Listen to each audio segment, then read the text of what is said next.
नमस्कार, मैं हूं अभिषेक। स्वागत है आपका शहर दिन भर में। बुलेटिन में सबसे पहले बात होगी देश छोड़ने वाले आदेश की। बताएंगे कि आखिर किसने और किसके लिए पारित किया ये आदेश। फिर बात होगी ऑनलाइन के डेडलाइन की। बताएंगे कब तक के लिए जारी हुई है डेडलाइन और क्या कुछ होना है ऑनलाइन। साथ ही गहलोत सरकार के एक और अच्छे फैसले की, जिसके बाद उसे गुड गवर्नेंस के तौर पर देखा जा रहा है। बताएंगे क्या है फैसला। फिर बात होगी बीजेपी पार्षदों में जमकर हुई तू मैं की। दिखाएंगे कि आखिर क्यों आपस में भिड़े पार्षद। वहीं बात होगी आश्वासन के घुट्टी की।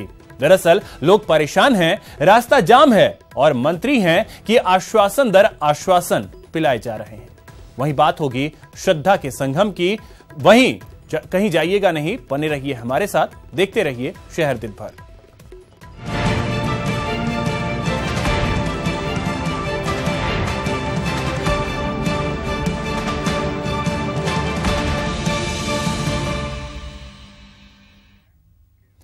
पुलवामा आतंकी हमले के बाद बीकानेर प्रशासन ने आंतरिक सुरक्षा की समीक्षा की, जिसके बाद प्रशासन ने जिले में रह रहे पाकिस्तानी नागरिकों को 48 घंटे के अंदर देश छोड़ने का आदेश दिया है।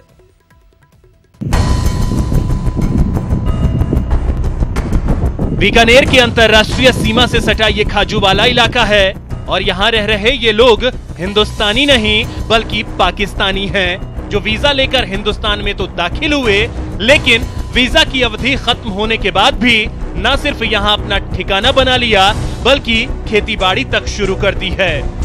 ये चौंकाने वाला खुलासा पुलवामा आतंकी हमले के बाद जिला प्रशासन की आंतरिक सुरक्षा की समीक्षा में हुआ है, जिसके बाद हरकत में आए प्रशासन ने जिले में बड़ी तादाद में रह रहे सभी पाकिस्तानी नागरिकों को 48 घंटे में देश छोड़ने का आदेश दिया है।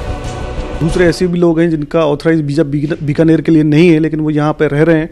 अभी हमने उनका सर्वे भी कराया है पिछले दिनों में, तो उनको सबको हमने आदेशित किया है कि वो बीकानेर में अब नहीं रहेंगे। उनका बीकानेर में रहने का कोई भी अधिकार नहीं है। वीजा की एनओसी भी नहीं मिलेगी। They are not welcome here, और जो यहाँ रह रहे हैं उनको भी बाहर जाना होगा। जिला प्रशासन के मुताबिक सुरक्षा एजेंसियों और पुलिस की लापरवाही की वजह से सीमा से सटे खाजूवाला के 5 KYD जैसे प्रतिबंधित इलाके में भी पाकिस्तानी नागरिकों ने अपना ठिकाना बना लिया। अब जरा एक पाकिस्तानी नागरिक की जुबानी भी सुन लीजिए, किस तरह वो बीकानेर में गैर कानूनी तरीके से रह रहा है। पाकिस्तान के भावलपुर में आया हूँ और जोधपुर में आया हूँ और वीजा सप्लाई करना है, उसे बैठा रहा। मैं तो मजदूरी करवाई थे, 5 KYD में आ गया। कागज को कुछ सप्लाई करो, कोई कागज बन जाता। जिले में आंतरिक सुरक्षा और शांति भंग होने की आशंका के मद्देनजर प्रशासन ने भले ही पाकिस्तानी नागरिकों को देश छोड़ने का आदेश दे दिया है, लेकिन अब देखना यह है कि जिले की सुरक्षा एजेंसियां कब तक पाकिस्तानी नागरिकों की लिस्ट तैयार कर कानूनी कार्रवाई करती है। न्यूज़ 18 राजस्थान के लिए बीकानेर से रवि बिश्नोई की रिपोर्ट। गहलोत सरकार ने प्रदेश के सभी तहसीलों को ऑनलाइन करने की प्रक्रिया तेज करने की कवायद शुरू कर दी है। इसके लिए अधिकारियों को 28 फरवरी की डेडलाइन दी गई है।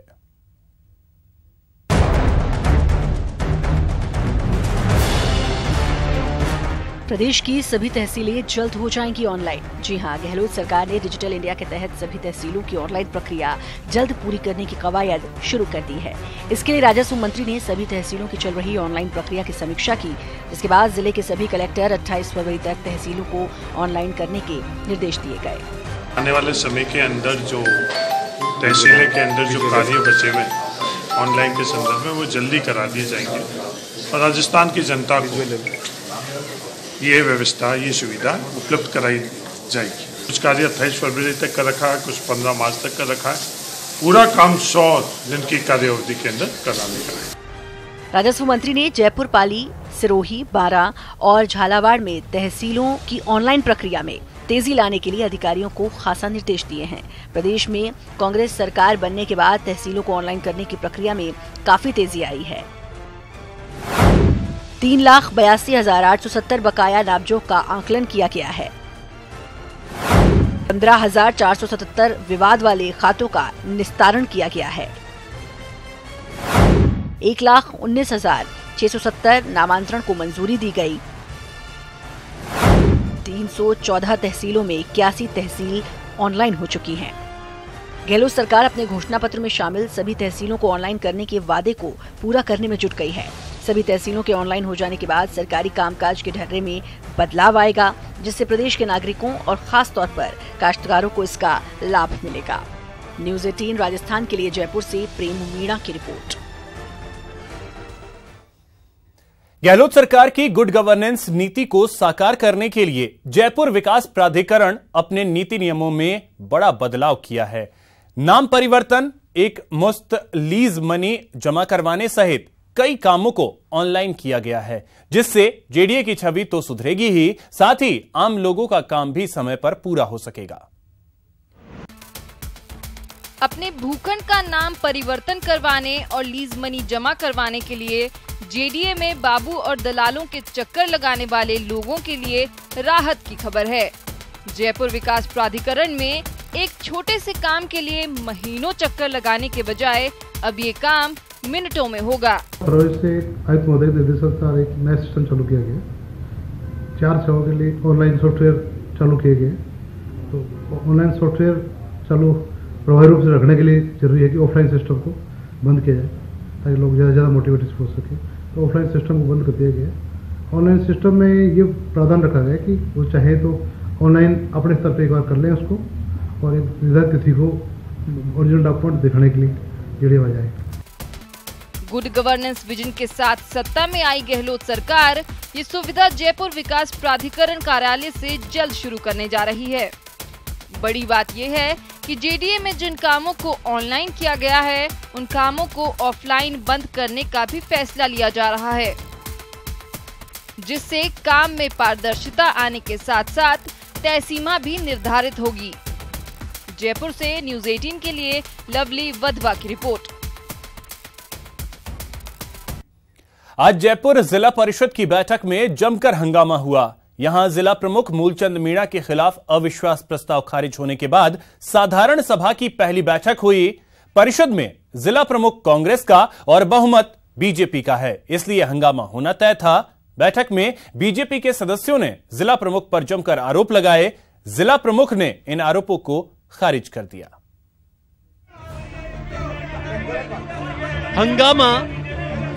हंगामा और सिर्फ हंगामा। नजारा जयपुर जिला परिषद की बैठक की है। पहले तस्वीरें देख लीजिए, वजह हम बाद में बताएंगे।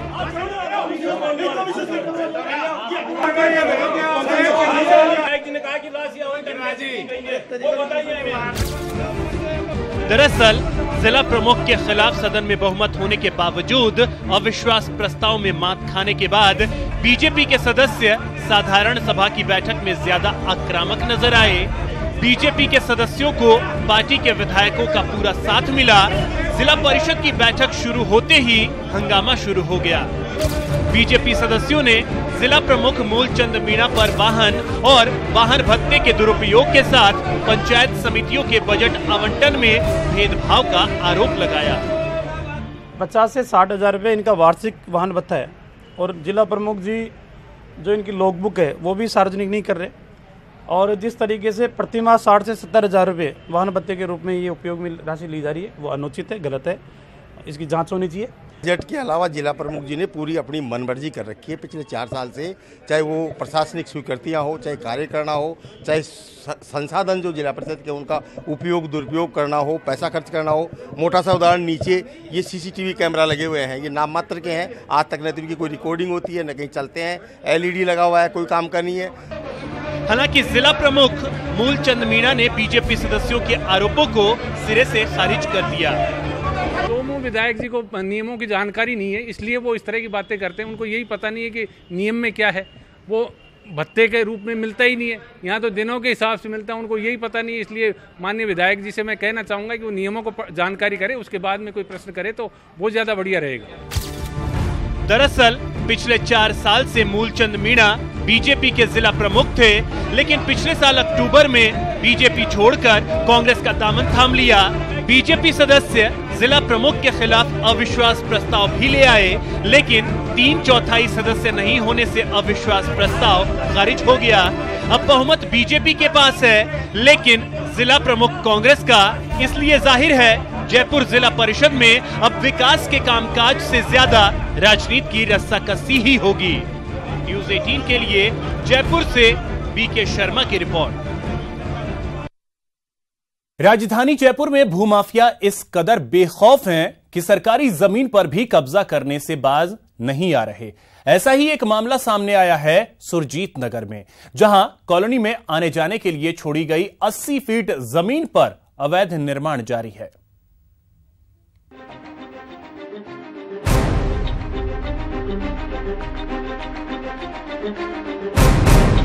सुरजीत नगर में इन दुकानों का अवैध निर्माण भूमाफिया के दुस्साहस की कहानी कह रहा है। जिस जमीन पर दुकानें बनाई जा रही हैं, वहां पर जेडी प्लान में 80 फीट रोड दिखाई गई है, लेकिन दुकानें बनाकर 80 फीट रोड को ही ब्लॉक किया जा रहा है। नतीजा अंदर बसी कॉलोनी में जाने का रास्ता बंद हो गया है। इस कॉलोनी में ही 2002 में जम्मू कश्मीर में शहीद किशन सिंह राठौड़ की पत्नी ने भी प्लॉट खरीदा था, लेकिन अब रास्ता बंद होने से परेशान है। शहीद की पत्नी जेडीए दफ्तर से लेकर मंत्री दरबार तक चक्कर लगा चुकी हैं।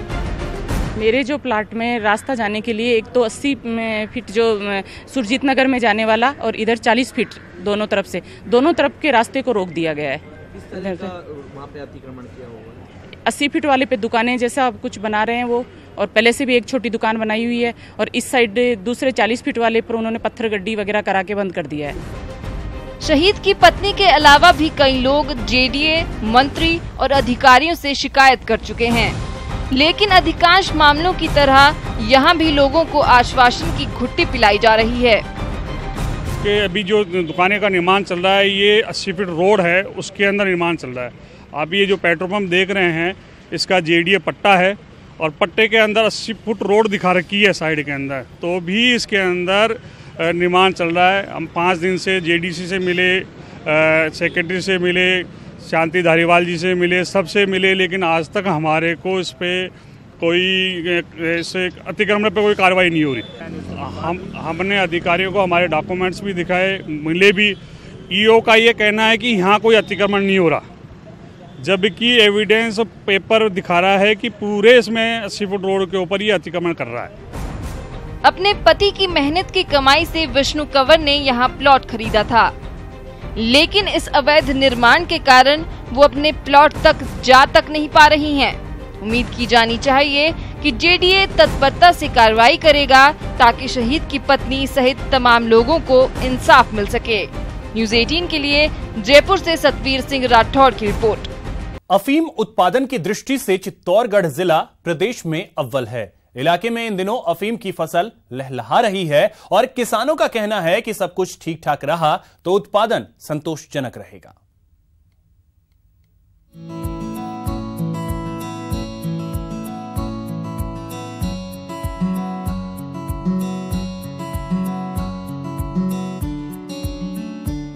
काला सोना यानी अफीम।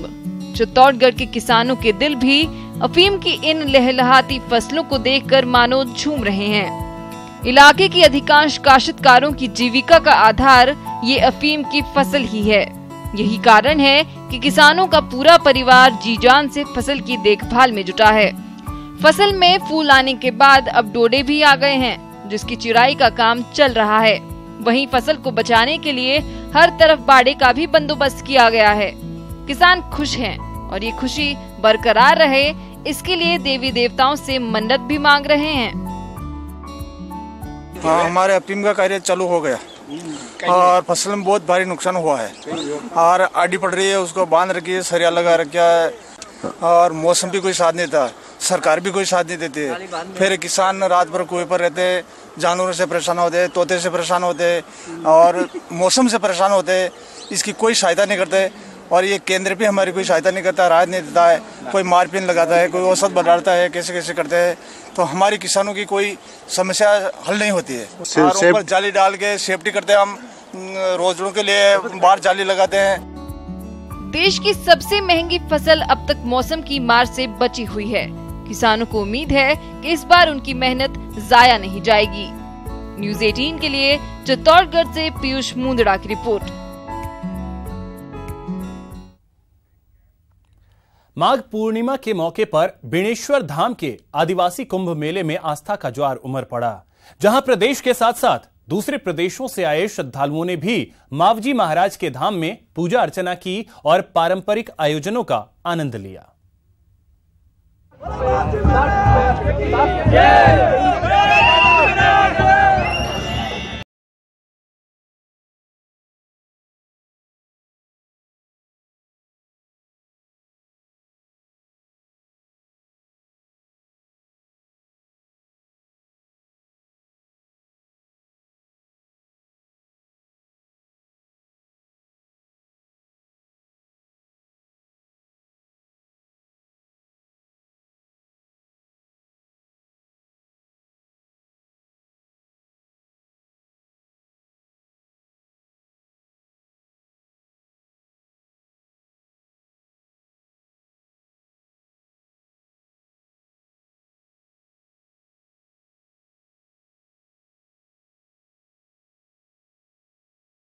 लोग ओत-प्रोत है।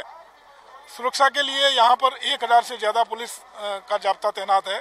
मुख्य स्थानों पर हमने सीसीटीवी कैमरा लगाए हुए हैं और हमने टावर्स भी लगाए हुए हैं। सादा वर्दी में भी हमारे लोग तैनात हैं ताकि किसी तरह की कोई वारदात नहीं हो और जो भी श्रद्धालु यहाँ आए हैं उनको आराम से यहाँ शाही स्नान और मंदिर में दर्शन हो सके। इस मेले में हमने कई नवाचार भी किए हैं। पुलवामा आतंकी हमले का प्रभाव मेले में भी दिखा, जब बेणेश्वर धाम के महंत अच्युतानंद महाराज ने सालों की परंपरा तोड़ डाली और शहीद जवानों के सम्मान में पालकी के बजाय पैदल ही तिरंगा लेकर निकल पड़े।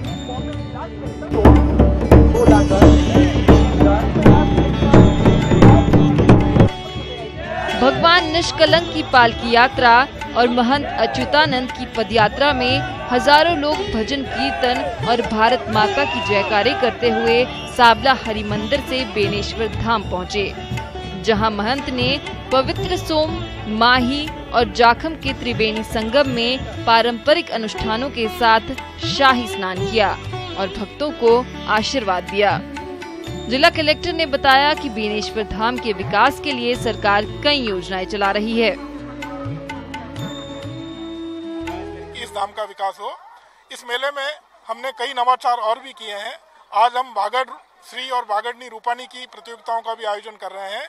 मावजी महाराज की पेनोरामा का काम भी यहाँ चल रहा है और ये आप जो जन सैलाब देख रहे हैं ये निश्चित तौर से आज शाम तक चलेगा और 2-2.5 लाख लोगों के आने की यहाँ उम्मीद है और प्रशासन और पुलिस प्रशासन पूरी तरह से मुस्तैद और चाक-चौबंद है। मेले में मनोरंजन के लिए रस्साकस्सी, मटका दौड़, गेर नृत्य और साफा बांध प्रतियोगिताओं का भी आयोजन किया गया, जिसमें लोगों ने बढ़ चढ़कर हिस्सा लिया। न्यूज 18 के लिए डूंगरपुर से सहयोगी जयेश पवार के साथ कपिल श्रीमाली की रिपोर्ट।